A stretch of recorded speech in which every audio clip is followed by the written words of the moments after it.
Ibu saudara, selamat pagi, shalom semuanya. Apa kabarnya hari ini? Saya percaya semua kita sehat, semuanya dalam berkat Tuhan, semuanya dalam perlindungan Tuhan. Semuanya dalam anugerah Tuhan, semuanya dalam pemeliharaan Tuhan. Tidak ada, doa saya tidak ada jemaat yang mengalami hal yang tidak baik. Semuanya mengalami hal-hal yang baik dan dasar dari Tuhan untuk kita. Dan saya percaya, saudara-saudara, setiap kita akan terus dilawat, dikuatkan, diteguhkan Tuhan melalui setiap firman Tuhan yang terus dibagikan, yang terus diperdengarkan untuk kita sekalian. Baik, hari ini mari kita buka Alkitab kita masing-masing. Saudara-saudara, hari ini tanggal berapa, saudara? 10 Mei 2020. Rasanya kurang lebih berapa? 1,5 bulan ya. Kurang lebih 1,5 bulan lebih kita tidak ibadah di gedung gereja. Mari buka Alkitab kita hari ini. Hari ini saya akan memberikan judul firman Tuhan, saudara-saudara. Jadilah orang Kristen atau orang percaya yang kuat. Jadilah orang Kristen atau orang percaya yang kuat. Mari buka Alkitabnya dalam 2 Timotius pasal 2 ayat 1 sampai yang ke-13. Panggilan untuk ikut menderita. Judul perikop di situ. 2 Timotius pasal 2 ayat 1 sampai yang ke-13. Sekali lagi, Bapak Ibu Saudara dimanapun Anda berada, firman Tuhan, mari kita buka Alkitab kita dalam 2 Timotius pasal 2 ayat 1 sampai yang ke-13. Saya membacakan ayat ini untuk kita semua. Demikian kata Alkitab. Sebab itu, hai anakku, jadilah kuat oleh kasih karunia dalam Kristus Yesus. Apa yang telah engkau dengar daripadaku di depan banyak saksi, percayakanlah itu kepada orang-orang yang dapat dipercayai, yang juga cakap untuk mengajar, yang cakap mengajar orang lain. Ikutlah menderita sebagai seorang prajurit yang baik dari Kristus Yesus, seorang prajurit yang sedang berjuang, tidak memusingkan dirinya dengan soal-soal penghidupannya, supaya dengan demikian ia berkenan kepada komandannya. Seorang olahragawan hanya dapat memperoleh mahkota sebagai juara apabila ia bertanding menurut peraturan-peraturan olahraga. Seorang petani yang bekerja keras haruslah yang pertama menikmati hasil usahanya. Perhatikanlah apa yang kukatakan, Tuhan akan memberi kepadamu pengertian dalam segala sesuatu. Ingatlah ini, Yesus Kristus yang telah bangkit dari antara orang mati, yang telah dilahirkan sebagai keturunan Daud, itulah yang kuberitakan dalam Injilku. Karena pemberitaan Injil inilah aku menderita, malah dibelenggu seperti seorang penjahat, tetapi firman Tuhan, firman Allah tidak terbelenggu. Karena itu aku sabar menanggung semuanya itu bagi orang-orang pilihan Allah, supaya mereka juga mendapat keselamatan dalam Kristus Yesus dengan kemuliaan yang kekal. Benarlah perkataan ini, jika kita mati dengan Dia, kita pun akan hidup dengan Dia. Jika kita bertekun, kita pun akan ikut memerintah dengan Dia. Jika kita menyangkal Dia, Dia pun akan menyangkal kita. Jika kita tidak setia, Dia tetap setia, karena Dia tidak dapat menyangkal dirinya. Baik, Bapak Ibu Saudara, inilah 13 ayat yang menjadi pokok renungan kita hari ini, dengan judul tema firman Tuhan buat saudara dan saya pada hari ini adalah jadilah orang Kristen atau orang percaya yang kuat. Saudara-saudara, perjuangan kita dari ayat yang kita baca seperti seorang prajurit, seperti seorang olahragawan, seperti seorang petani. Artinya, seorang prajurit supaya dia layak kepada komandannya, dia harus berjuang, berlatih. Seorang olahragawan supaya dapat mahkota atau dapat juara, juga dia harus bertanding dan latihan dan ngikutin aturan-aturan yang ada. Seorang petani yang bekerja keras, Alkitab berkata, akan mendapatkan hasil dari apa yang dia kerjakan. Jadi ada 3 contoh perjuangan yang harus dilewati, yang harus dilakukan oleh orang Kristen atau orang percaya yang dicontohkan dalam 2 Timotius pasal 2 ayat 1 sampai 13. Nah, untuk mencapai keberhasilan, untuk kita dapat melakukan sesuatu dengan baik dan tercapai tujuan dalam hidup kita, maka kita perlu ayat yang pertama. Saya bacakan buat saudara-saudara.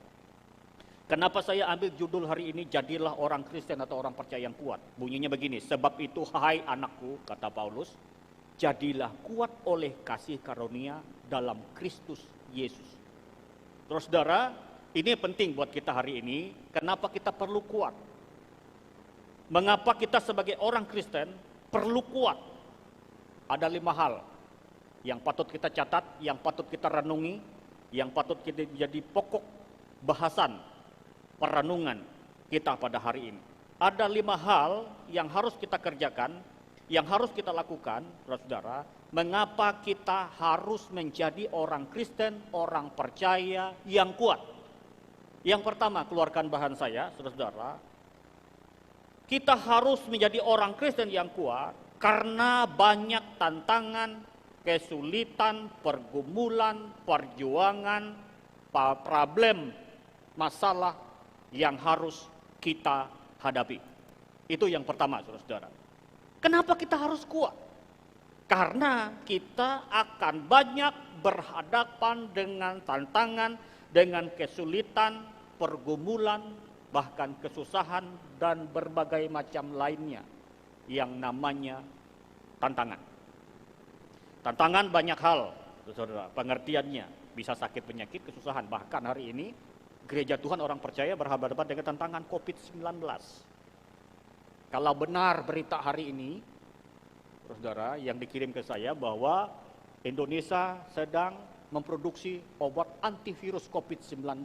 Kalau benar, Indonesia punya obatnya katanya. Saudara. Ya, hari ini ya COVID-nya, obat COVID. Saudara.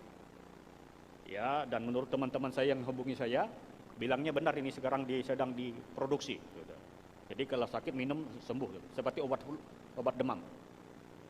Saudara, ini tantangan. Tetapi melewati tantangan itu, orang akan berjuang, orang akan berusaha untuk mendapatkan sesuatu, melewati sesuatu. Nah, kenapa orang Kristen harus kuat, saudara? Karena dengan kuat itulah, saudara, akan bisa menghadapi tantangan dan kesulitan yang ada. Kesulitan dalam hidup ini, saudara, kesulitan dalam pelayanan, dalam pekerjaan, dalam rumah tangga, bahkan cobaan, godaan, saudara, itu harus dilewati. Nah, kalau kita nggak kuat, kita nggak bisa melewati, saudara.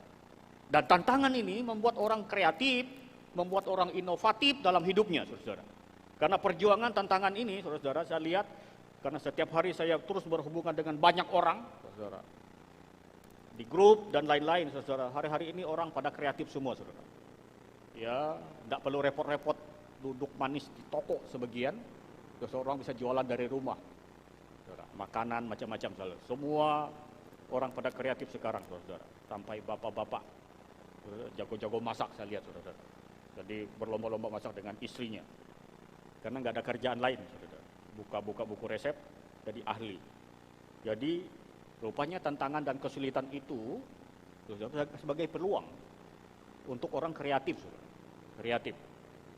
Dan Tuhan rindu kita, saudara, tantangan, pergumulan ini, kesulitan ini bukan sesuatu yang harus kita hindari, bukan sesuatu yang harus kita jauhi, tapi itu akan berhadapan dengan kita dan harus kita lewati, dan harus kita tuntaskan, dan harus kita bisa mengatasinya.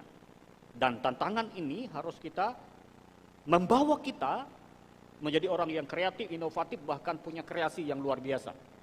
Jadi kalau kita nggak kuat melewati tantangan dan ujian ini, orang tidak akan mengalami inovasi dalam hidupnya. Dan itulah yang Paulus ingatkan kepada kita melalui kitab surat Timotius ini, saudara-saudara, supaya kita menjadi orang Kristen yang kuat. Dan saya percaya COVID-19 ini bukan melemahkan orang Kristen, tapi membuat orang Kristen semakin kuat. Ada amin, saudara. Semakin kuat imannya, kasihnya, pengharapannya, saudara, semakin kuat doanya, persekutuannya dengan Tuhan, pengandalannya akan Tuhan, semakin kuat.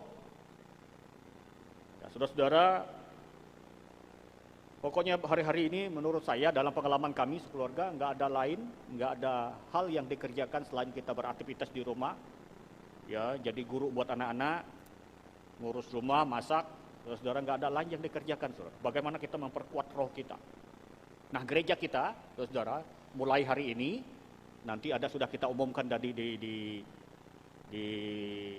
Facebook juga di grup gereja, dan juga di gereja kita ini di YouTube-nya itu, saudara, sinode kita, saudara, mengajak seluruh gereja Tuhan, bahkan GBI khususnya, untuk doa dan puasa selama 21 hari. Dari hari ini sampai tanggal 30 Mei. Ya, itu pengumumannya ada di situ, sesuai dengan kekuatan, kemampuan, komitmen saudara dengan Tuhan. Puasa saudara, ada 3 macam kan puasa total, ya, puasa Esther, puasa Daniel. Ya, puasa Daniel itu makan, tapi tidak makan daging, hanya makan sayur. Kalau Esther total, saudara, total seperti Musa itu total. Tapi menurut penafsiran banyak lain, Yesus juga total, saudara. Penafsiran yang lain, kalau saudara nggak kuat mungkin dari jam 6 sampai jam 12, apa jam 3, saudara, itu sampai selama 21 hari. Untuk apa, saudara? Judulnya untuk kita yang dilakukan untuk doa dan puasa ini selama 21 hari ini, membangun manusia roh yang kuat atau manusia roh yang perkasa, gitu ya, itu yang kita bangun, saudara. Nah, kalau kita nggak kuat, kita nggak akan. Nah, saya percaya, saudara, tantangan pergumulan yang sedang dihadapi umat Tuhan, gereja Tuhan hari-hari ini, saudara, untuk membangun rohnya kuat, hatinya kuat, supaya kita bisa menghadapi tantangan dan pergumulan yang ada di depan kita. Kesulitan boleh ada, tantangan boleh ada, tapi tujuan Tuhan harus tercapai dalam hidup kita adalah jadilah orang Kristen yang kuat. Kuat apanya? Imannya, kasihnya, pengharapannya. Ya, memang secara manusia kita khawatir, takut, saudara, tapi nggak boleh kita hidup dalam kekhawatiran, nggak boleh hidup dalam ketakutan, karena kita tahu Tuhan ada bersama kita. Itu yang pertama, Bapak Ibu Saudara, yang harus kita lakukan. Mengapa kita harus menjadi orang Kristen, orang percaya yang kuat? Menjadi orang Kristen yang kuat. Karena kita ini banyak tantangan, banyak pergumulan, banyak kesulitan yang kita hadapi. Itu yang pertama. Yang kedua, mengapa orang Kristen atau orang percaya harus kuat? Yang kedua adalah kita harus kuat karena kekuatan kita, ya, kasih kita, iman kita, pengharapan kita kepada Tuhan dapat menolong orang lain. Ketika juga mereka mengalami pergumulan, ketika mereka juga lemah dalam hidupnya. Dan hari-hari ini orang Kristen banyak menolong, banyak menguatkan orang lain. Mulai doa penghiburan, saudara, di gereja kita, saudara, di pusat sinode kita, ada nomor-nomor kalau kita buka, sinode GBI official di YouTube dan lain-lain, saudara, di situ ada nomor-nomor untuk seluruh Indonesia, bagian timur, bagian tengah, bagian barat, saudara. Orang bisa menghubungi nomor hotline itu untuk didoakan, untuk dimotivasi, didorong mereka tak kuat dalam Tuhan. Dan banyak gereja GBI hari-hari bergerak untuk menguatkan, bahkan menolong orang yang sedang lapar. Pak Asmoro, setiap hari saya lihat statusnya luar biasa ini orang. Saya pikir sampai kapan tidurnya ini pendeta. Terus saudara, setiap hari ke kolong-kolong jembatan dia kasih makan orang, saudara. Kemarin 200 bungkus kotak nasi dia berikan untuk orang lain. Setiap hari dia masak makanan dibagikan untuk orang lain. Karena apa, saudara? Kenapa kita harus kuat? Karena ketika kita kuat itu, saudara, kita dapat menolong orang lain, membantu orang lain. Minimal kita berdoa, menasihatkan mereka, bahkan bisa berbagi buat orang lain di tengah kekurangan, di tengah apa yang ada pada kita. Kalau kita kuat, saudara, iman kita, kasih kita, pengharapan kita, maka kita dapat menolong orang lain. Di situasi sekeliling kita banyak orang yang sedang lemah, khawatir, saudara, kekurangan dalam pergumulan, tetapi kita diperintahkan Tuhan melalui ayat ini, dan kita ditantang oleh Tuhan supaya kita ini menjadi orang Kristen yang kuat, supaya kita dapat menolong, membantu, bahkan menguatkan banyak orang. Itu yang kedua, Bapak Ibu Saudara, kenapa kita harus menjadi orang Kristen yang kuat. Yang pertama, karena ketika kita kuat, ya kita bisa menghadapi banyak tantangan dan pergumulan hidup yang sedang kita lewati, yang sedang kita hadapi hari-hari ini, saat-saat ini. Yang kedua, ketika kita kuat, saudara, dengan kekuatan itu kita dapat menolong orang lain, membantu orang lain, menguatkan orang lain, menghibur orang lain, bahkan bisa membawa orang lain memiliki pengharapan. Banyak orang sedang stres, putus asa, kecewa hari-hari ini. Ya, dari manakah mereka dapat kekuatan? Dari orang Kristen yang telah mengalami kekuatan Tuhan dalam hidup mereka. Yang ketiga, saya mencatat, saudara, mengapa kita harus menjadi orang Kristen yang kuat adalah yang ketiga adalah ketika kita kuat, saudara, karena kita ini mempunyai pengharapan di dalam Tuhan. Selalu ada harapan bagi orang Kristen yang percaya sama Tuhan. Ada amin, saudara. Kemarin waktu Gibi melakukan True Worshiper, ya saudara, yang dalam donasi kurang lebih dapat 1 miliar 200 jutaan. Sebuah lagu karena saya ikut grup Instagram, saya ikut nimbrung di Surabaya. Ketika wawancara dengan Jason Irwan yang mencipta lagu Tuhan Tak Diam. Saudara tahu berapa lama dia menciptakan lagu itu? 3 hari. Saudara. Kurang lebih 3 hari. Saudara. Ketika dihubungi, tiba-tiba Tuhan kasih, Tuhan tidak diam. Terus saudara, dia bilang dalam wawancara di Instagram itu dengan beberapa orang, dan saya ikut juga di situ. Terus saudara, dia bilang, Tuhan kasih suatu harapan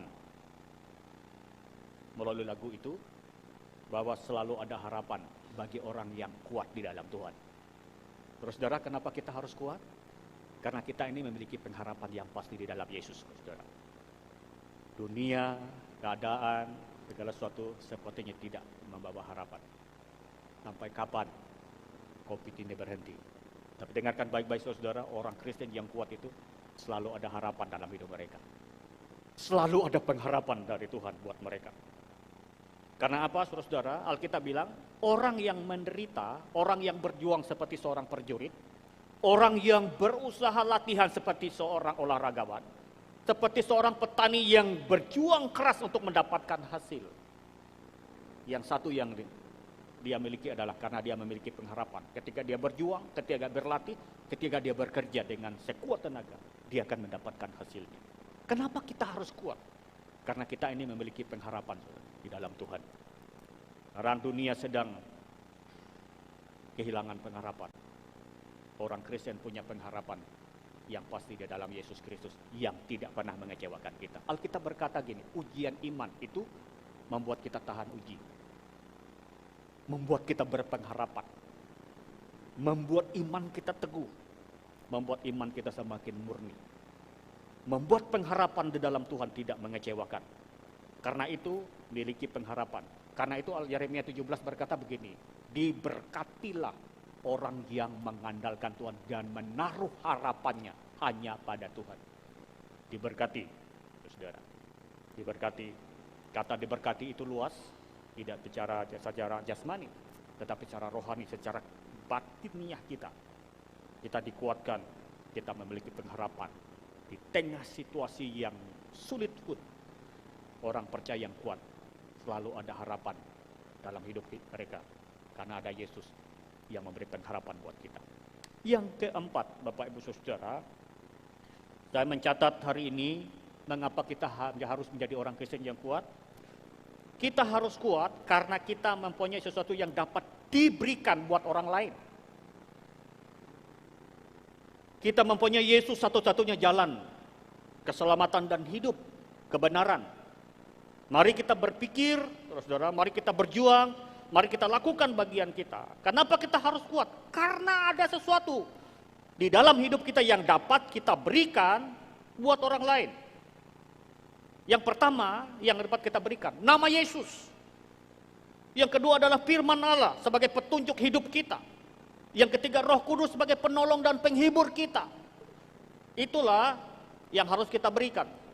Tidak saja mungkin sesuatu yang secara jasmani kita dapat berikan buat orang lain. Tetapi Alkitab berkata, nama Yesus, firman Tuhan, Roh Kudus dapat kita bagikan melalui kesaksian hidup kita, Maka saya lihat hari-hari ini semua status orang di Facebook, Instagram, WA, Line, Telegram, semuanya status firman Tuhan. Tahukah saudara-saudara, ini dampaknya luar biasa, saudara. Dampaknya luar biasa, saudara. Karena apa? Yang dulu statusnya mungkin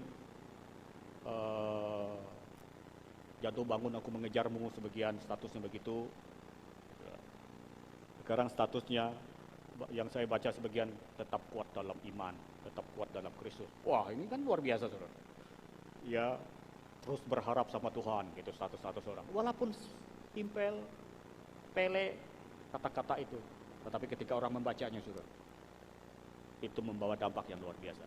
Karena itu kenapa kita harus kuat dalam Tuhan, kenapa kita harus menjadi orang Kristen kuat, yang kuat, karena kita mempunyai sesuatu yang dapat kita berikan buat orang lain. Karena dengan kuat kita dapat menolong orang lain.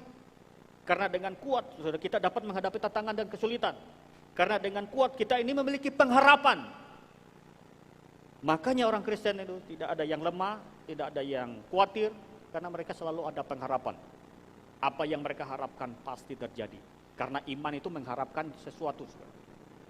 Karena firman Tuhan yang kita imani, janji Tuhan melalui firman yang Dia janjikan, kita imani, itulah pengharapan akan menjadi kenyataan. Terus saudara, hari-hari ini orang Kristen diuji hidupnya, imannya, kasihnya, pengharapannya di dalam Tuhan. Kita harus kuat karena kita mempunyai sesuatu yang dapat kita berikan buat orang lain. Apa yang dapat kita beri? Nama Yesus. Kita perkenalkan Yesus. Kita perkenalkan firman. Kita perkenalkan ada satu pribadi yang sanggup menolong, menghibur, menguatkan kita. Yaitu siapa? Roh Kudus. Tanggal 21 nanti kita memperingati hari kenaikan Yesus ke surga. 10 hari Pentakosta. Makanya tujuan doa puasa 21 hari ini mulai sampai tanggal 30, saudara. Untuk memperkuat roh kita. Untuk menyambut Pentakosta. Ya, 10 hari sesudah kenaikan. Karena apa, saudara-saudara? Saya mendapat banyak pesan, banyak SMS akan terjadi pertumbuhan, kegerakan rohani anak-anak muda dilawat Tuhan di Indonesia tahun-tahun ini.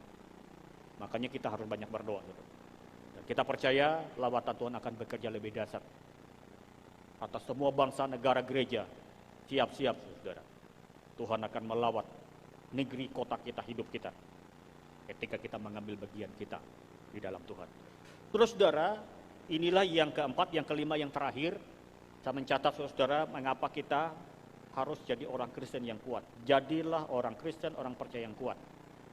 Yang kelima, saudara, kita harus jadi orang Kristen yang kuat adalah karena kekuatan kita, orang Kristen yang kuat, itu menyenangkan hati Tuhan. Menyukakan hati Tuhan.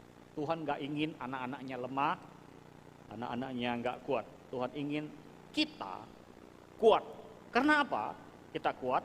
Ayat yang pertama tadi dikatakan, sebab itu hai anakku, jadilah kuat oleh kasih karunia dalam Kristus Yesus. Berarti ayat ini mengingatkan kita bahwa dengan kita kuat di dalam Yesus, itu menyenangkan hati Tuhan. Ya, tidak saja kita mentaati, salah satu menyenangkan hati Tuhan, taat, melakukan firman dan perintahnya. Ya, tapi ada bagian lain yang menyenangkan hati Tuhan adalah ketika kita kuat di dalam Dia. Di dalam kasih karunia-Nya. Itu menyenangkan Tuhan. Alkitab berkata, kekuatan kita, biarlah kita seperti seorang laki-laki yang menyenangkan hati Tuhan. Kuat dan gagah, karena itu kerinduan Tuhan bagi setiap kita. Makanya dia berkata kepada Yosua, Yosua kuatkan dan teguhkan hatimu. Yosua pasal 1, ayat 7 dan 9. Allah sendiri adalah kekuatan kita. Dalam Mazmur pasal 28. Terus saudara, inilah 5 hal yang ingin saya bagikan buat saudara-saudara hari ini. Karena dengan kuat itulah kita dapat menyenangkan hati Tuhan. Kalau saya ambil contoh, kalau kita punya anak besar, sudah tumbuh dewasa tapi nggak punya kekuatan apa-apa, saudara, lemah, waduh, saudara, kita akan was-was. Kita akan kecewa. Tuhan juga demikian. Semakin lama kita ikut Tuhan, semakin bertumbuh iman kita di dalam Tuhan, berarti kita punya kekuatan. Seperti sebuah pohon, semakin tinggi akarnya berakar ke bawah, semakin tinggi kehidupan mereka, saudara, semakin kuatlah otot rohani mereka, iman, pengharapan, dan kasih semakin kuat, dan itu menyenangkan Tuhan. Jadi menyenangkan Tuhan itu saudara, tidak saja kita taat dan melakukan perintahnya, tapi hidup kuat di dalam Dia itu menyenangkan Tuhan. Dan hari-hari ini, saudara, bahasanya banyak orang sedang terkapar, tergeletak. Kitab kata orang Kristen itu bisa jatuh tergeletak, tapi bangkit kembali. Ya, bukan seperti orang tinju itu, bukan langsung KO, bisa jatuh, saudara, tapi bangkit lagi. Ya, bangkit lagi. Nah, Tuhan ingin kehidupan kita itu menyenangkan Dia hari-hari ini. Dengan apa? Dengan kita terus bertahan, terus kuat di dalam kasih karunia dalam Yesus Kristus. Karena itu doa kita setiap hari, doa saya, saudara, dengan keluarga di rumah. Karena kami bangun doa dari jam 5 sore, itu sudah stay. Tidak boleh buka yang lain. Sampai jam 9 malam. Jadi dari jam 5 sampai jam 6 ikut Pak Rubin Adi. Jam 7 sampai jam 8 ikut beberapa gereja. Jam 9 itu khusus kami. Stay. Kami bangun doa setiap hari. Saudara, setiap hari. Kami terus bangun setiap hari. Stay. Harus handphone ini stay. Buka firman. Kami terus gumuli, ikuti doa sama-sama. Dan itu sudah membawa dampak yang luar biasa. Dan sampai kapanpun COVID ini selesai, bagi saya bukan agenda kita yang harus terjadi, tapi agenda Tuhan. Kehendak Tuhan yang harus terjadi. Tapi doa kita, harapan kita, minta anugerah Tuhan supaya COVID ini stop. Tetapi agenda Tuhan harus lebih penting dan terlaksana atas hidup, atas bangsa, atas gerejanya. Yang jelas hari ini yang harus menjadi poin penting untuk kita, gerejanya orang percaya, jemaat Tuhan, dimanapun saudara berada hari ini, Tuhan ingin saudara dan saya tetap kuat di dalam Dia. Di dalam siapa? Dalam Kristus, di dalam kasih karunia-Nya. Karena dengan kuat itu kita bisa menghadapi tantangan.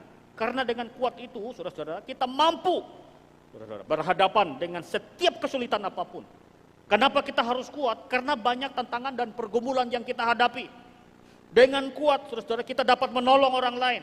Dengan kuat kita mempunyai pengharapan yang dapat kita bagikan sebagai contoh teladan orang melihat orang Kristen selalu berpengharapan di dalam Tuhan. Dengan kuat kita dapat membagikan sesuatu buat orang lain. Karena dengan kuat itu kita dapat menyenangkan hati Tuhan. Dan itulah kehendak Tuhan buat kita sekalian hari ini. Harus berjuang, saudara, setiap kita harus berjuang. Membangun iman karunia kita. Karena itu sekali lagi saya ingin menguatkan saudara-saudara, saya ingin menyampaikan buat saudara-saudara, mari kita ikut ambil bagian dalam doa dan puasa ini. Mulai hari ini sampai tanggal 10 hari ini sampai tanggal 30. Kita sama-sama saudara, sesuai dengan kemampuan saudara, tidak dipaksa, sesuai dengan komitmen saudara. Ketua Sinode bilang, saudara Sinode kita bilang, sesuai dengan komitmen kita dengan Tuhan. Ada setengah hari, ada mungkin yang hanya 1 hari, mungkin supaya saudara nggak kuat mungkin makan, mungkin minum, atau nggak kuat minum, nggak hanya minum, nggak kuat puasa, mungkin hanya makan sayur, nggak makan daging, atau hanya makan nasi doang, mungkin begitu, nggak makan sayur, mungkin puasa juga saudara. Ya puasa juga saudara. Ya, mari ambil bagian saudara, sesuai dengan komitmen saudara dan saya sama Tuhan. Ya. Di grup kita, poin-poin doanya ada di situ, baik di WA, sudah di WA ada ya? Grup itu, baik yang di Facebook, sudah dibagikan. Bahkan di YouTube juga, di ini, sudah dibagikan. Ambil bagian, selama kurang lebih, ya beberapa hari ini, dari hari ini sampai tanggal 30. Lihat lawatan Tuhan, saudara. Tanggal 21 kita ibadah kenaikan Tuhan Yesus, 10 hari Pentakosta. Kita minta anugerah Tuhan, lawatan Tuhan di tengah situasi yang menakutkan ini. Lawatan Allah boleh terjadi atas bangsa-bangsa, atas kota, atas Indonesia, bahkan gereja. dilawat Tuhan luar biasa, roh Tuhan akan tercurah hebat. Saudara. Kerinduan kita itu, karena itu saya sampaikan khotbah hari ini, jadilah orang Kristen yang kuat. Jadilah orang percaya yang kuat. Karena ada 5 hal itu. Demikian firman Tuhan saudara-saudara yang saya bagikan buat saudara-saudara dan saya.